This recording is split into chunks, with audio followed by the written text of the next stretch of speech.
Good afternoon, Viviana.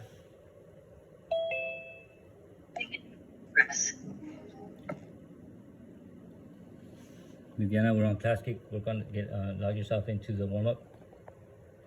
So on the screen number 1, I guess I'll call this my extension to my primary computer here, where I have most of the work being displayed here.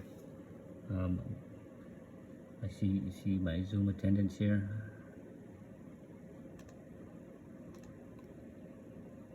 Okay, bring this up here.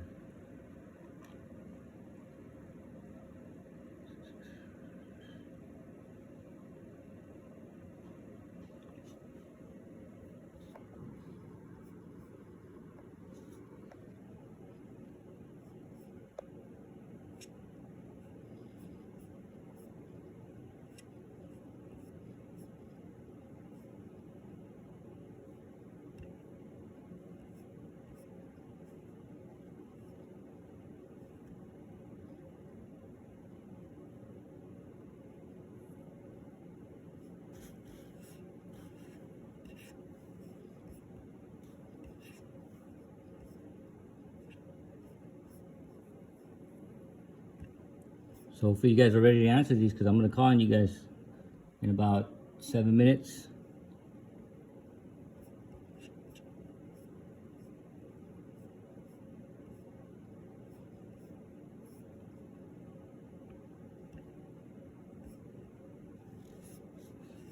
You guys, if you guys are stuck on doing this here, remember you guys got your notes. You guys can look at your notes if you don't remember how to do these.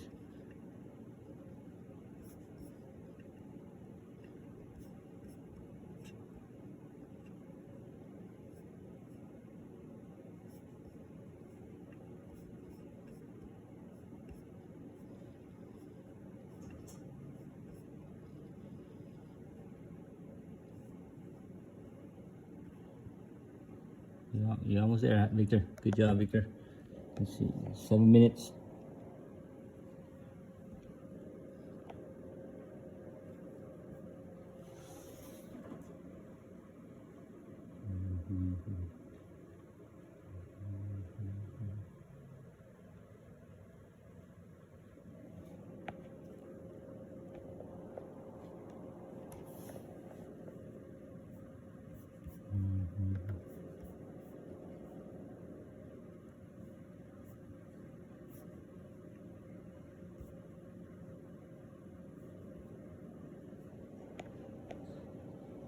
So Warren, where are you showing me? Show me your work, Warren. Show me the next problem here. I want to see you work. I want to see your next problem here on Classic. Okay, Warren.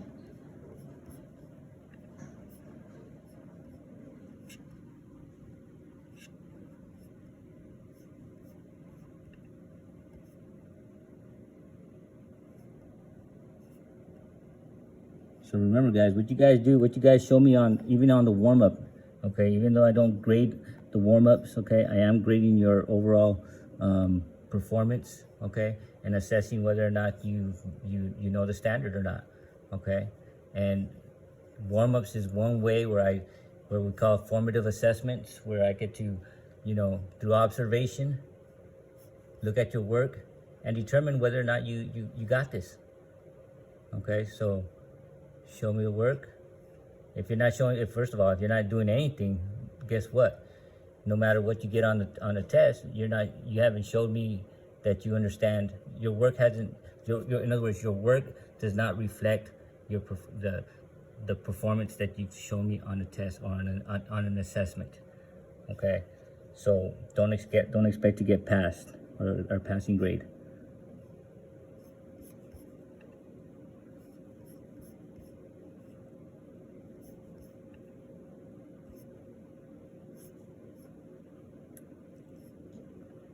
P to P.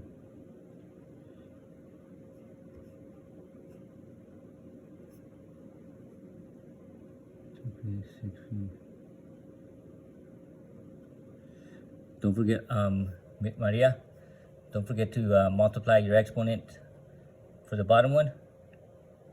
Don't forget to multiply that exponent with that. Okay, just like you did up on with the denominator. We got about 4 minutes.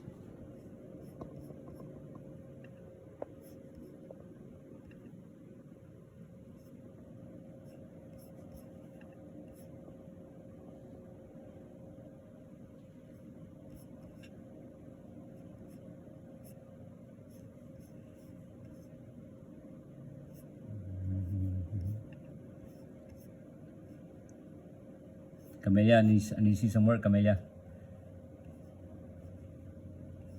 I mean, I gave you guys half the I answered half the problems for you guys, right? Well, the easy part. 3 minutes, guys. 3 minutes. Asking, can you your next problem, asking, can you show me how you did it on Classic? Okay, Ashton. On the next problem, don't go back. Just continue working, but show me how you did the problem on the next one. Hello, Elizabeth.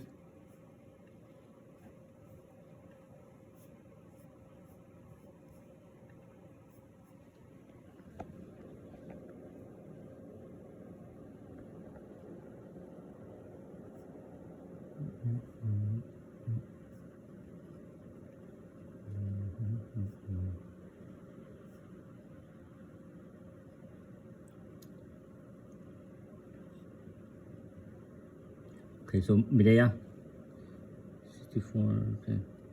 Is that what that's?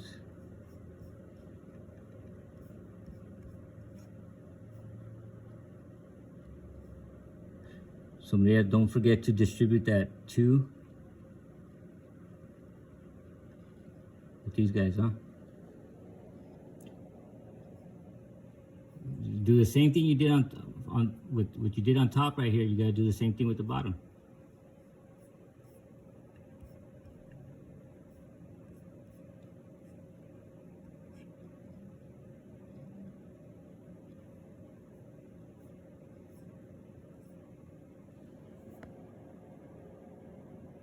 That's all right. We're doing warm up right now, Elizabeth. So we got about 2 minutes left, but you can still log in and try to get something done.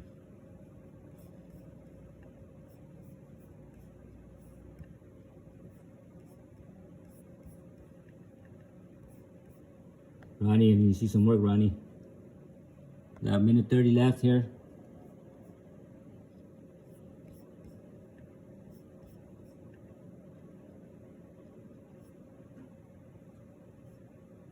So Ryan, why don't you show me the next problem here, okay?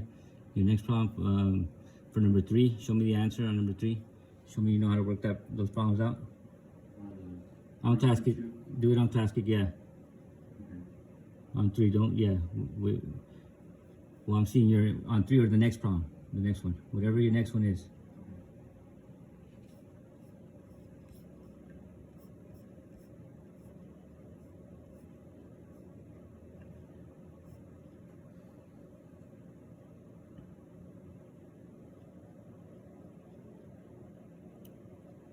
So Warren, you don't need to put a parenthesis there on that P, but okay.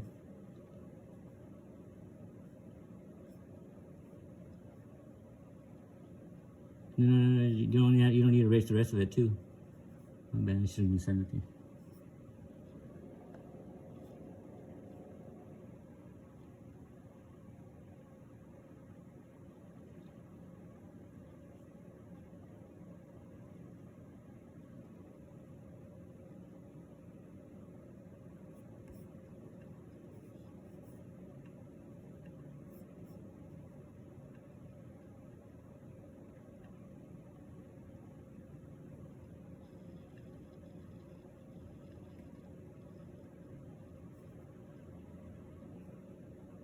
All right, guys, time's up. Listen, you guys are not fooling anybody but yourselves here, okay? When you guys are coming up, writing these your responses here, okay?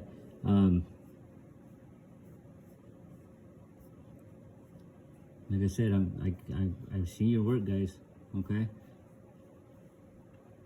All right, let's go over the warm-ups. Check your work here. I'm going to show you guys the answers to these to the problems here. Um, let me just bring it up. Let me bring it up for you guys. Okay. And share screen.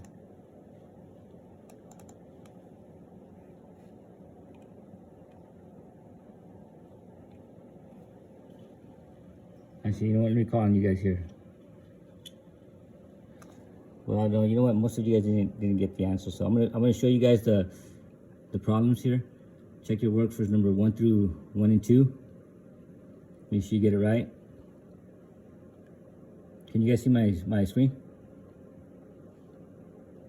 Yeah. Okay, so I got 4p squared to 4p to the second power cubed divided by 2p cubed to the second power.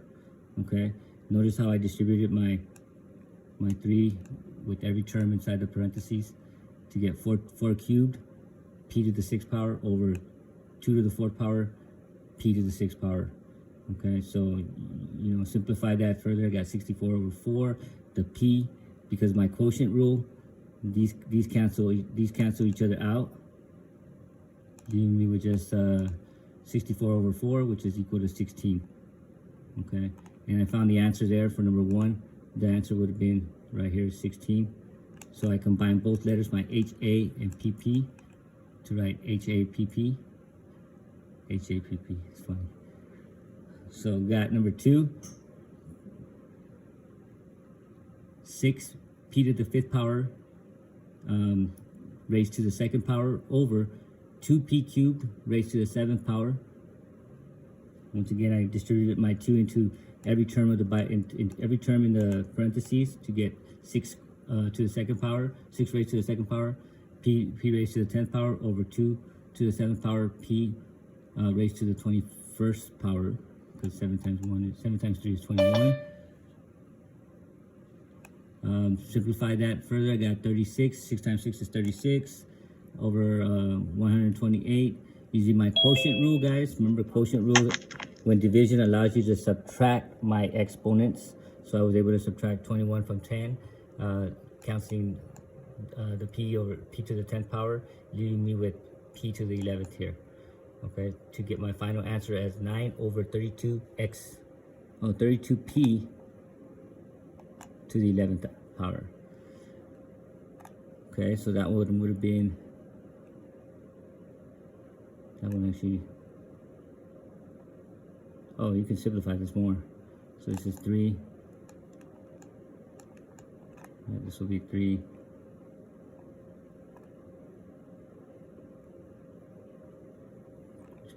3p to the 2nd, yeah, 3p to the 2nd over 2/5 p to the 11th. So what I did here is I basically took 32, okay, and brought it down to 2 to the 5th. They could have left it like that too, I guess. So here I got the second one is ES.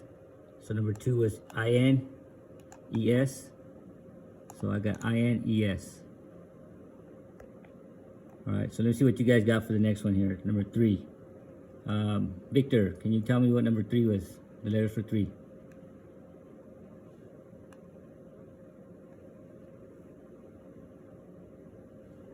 Victor, go ahead and show with the class here what you got for number 3. SW, what else?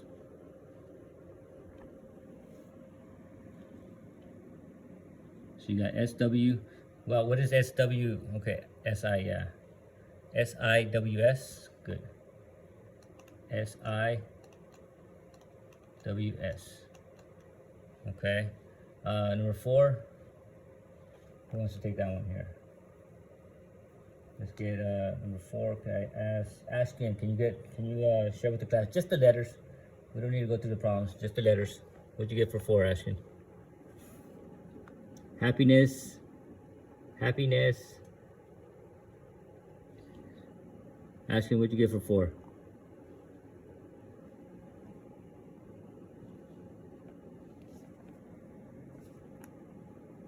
Okay, are you there, Ashkin? Ryan, what'd you get for 4? Since you're here.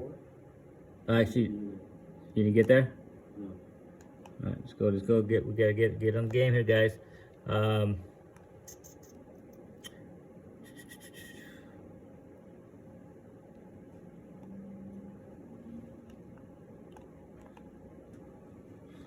Did anybody get that far? You guys need about another 5 minutes. Would that help? All right, let me get a thumbs up on Zoom here. Thumbs up for additional 5 minutes. Thumbs up for additional 5 minutes here. Let me know. Otherwise, we can move on to something else. You know, if you're not feeling this warm up, then that's cool. We can move on to something else. We don't need to spend more time on this. Can I get a thumbs up? I don't have no thumbs up here, so that means we gotta move on. No? Going once, going twice. We got one check mark here, that's good. Not good enough. We live in a democracy, right? Am I saying right? I'm not a history teacher, but democracy is where everybody votes, right? True? Yeah. All right, so we live in a democracy here, so everybody needs to vote.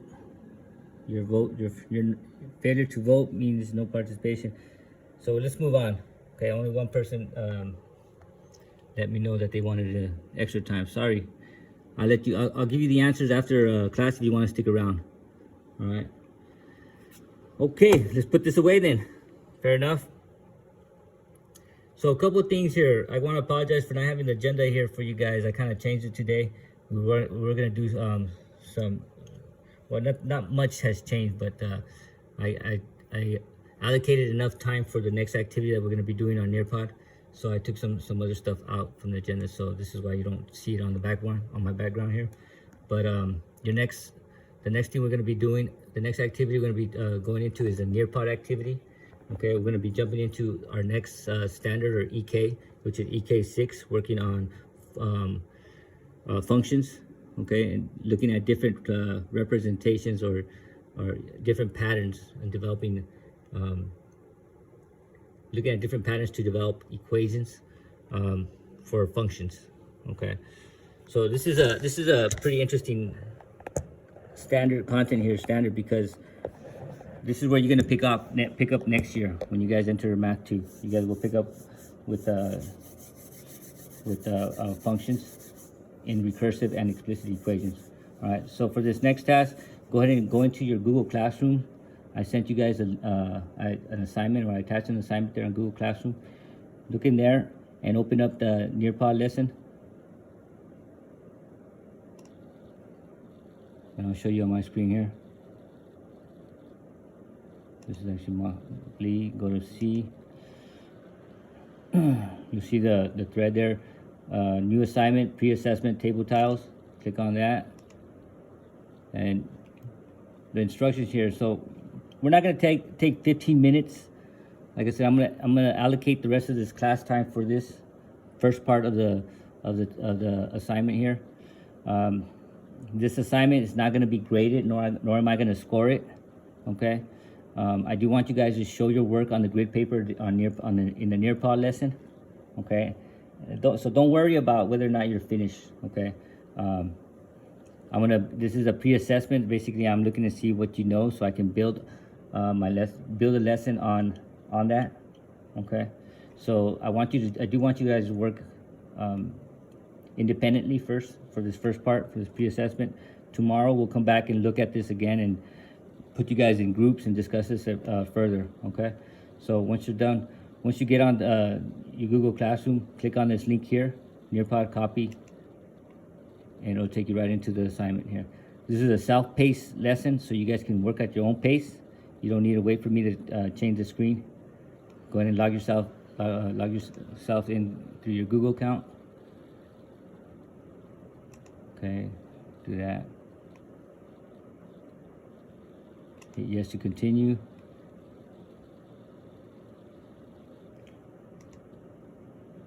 So go ahead and read the prompt carefully when you get to the task.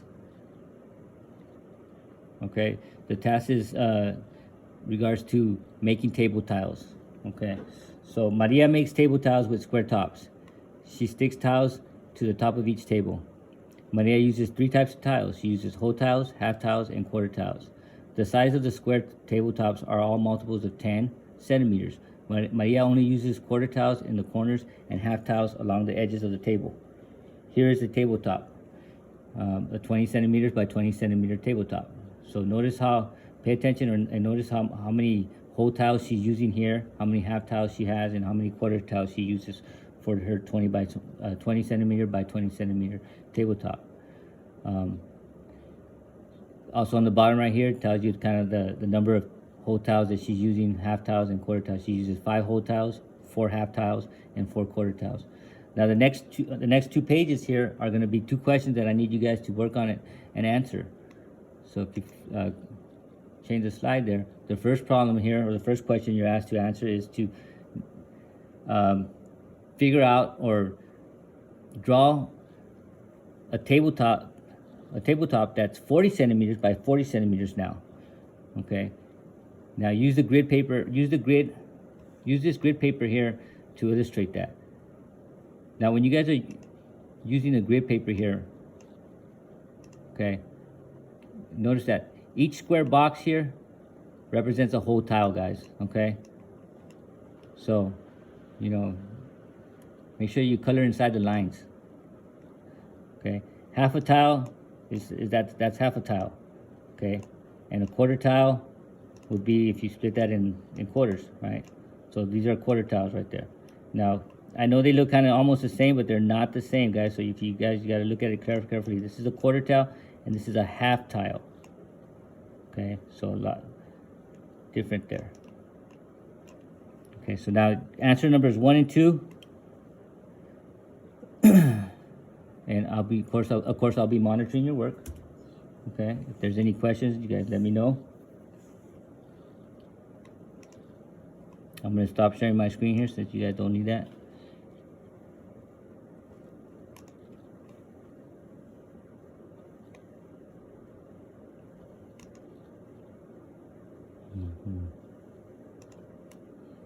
I'll go ahead and put the code right now for the Nearpod lesson. Okay, let me just log in.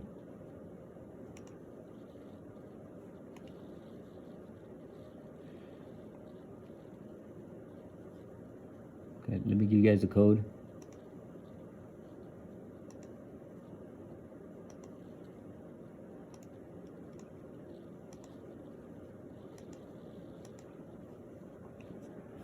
Here's the code for you guys that didn't get it.